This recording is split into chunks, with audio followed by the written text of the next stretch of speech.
આજથી ગુજરાતમાં ભારત ટેક્સીનો સત્તાવાર પ્રારંભ। અમિત શાહે ભારત ટેક્સીમાં મુસાફરી કરી। અમદાવાદ, વડોદરા, સુરતમાં ભારત ટેક્સી સેવાની શરૂઆત કરવામાં આવી। રાજકોટ, મહેસાણા, આણંદ અને જૂનાગઢમાં પણ ટેક્સી સેવા શરૂ કરાઈ। જામનગર અને ભાવનગરમાં પણ ભારત ટેક્સી સેવાનો પ્રારંભ થયો। ગુજરાતમાં 1,05,000થી વધુ સારથી જોડાયેલા છે। રાજ્યના 14 શહેરમાં ભારત ટેક્સી સેવાનો પ્રારંભ થયો છે। વિવિધ સંસ્થાઓ વચ્ચે સમજૂતી કરારો ઉપર હસ્તાક્ષર કરવામાં આવ્યા।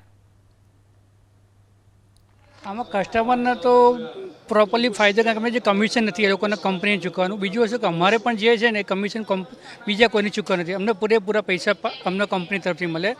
જે બીજી કંપનીમાં એવું છે કે જે કમિશનો પહેલાં એડવાન્સમાં લોકો અમારે પ્લેટફોર્મ ચાર્જના એ લોકો લઈ લે પૈસા ને પછી અમને રાઇડ મળે છે। ભારત ટેક્સી જે છે એમાં સારથી ડ્રાઈવરે એક પણ રૂપિયો ભારત ટેક્સીને નથી આપવાનો। એનો જે પણ ધંધો છે એ પોતાનો ને આમાં ડ્રાઈવરો પોતે માલિક છે, જ્યારે ખાનગી કંપનીઓ જે છે એ કંપનીના માલિકો અલગ છે। આમાં તો જે આમાં સારથી જોડાય એ જ એનો માલિક છે। આમાં જેમ જેમ આનો ગ્રોથ વધશે એનો ફાયદો સીધો એને મળવાનો છે।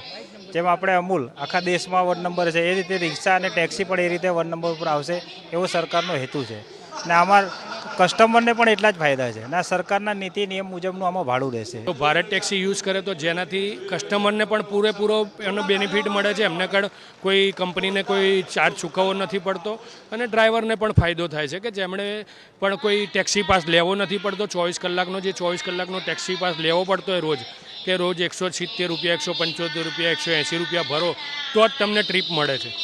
જ્યારે ભારત ટેક્સીમાં એવું કશું છે નહીં।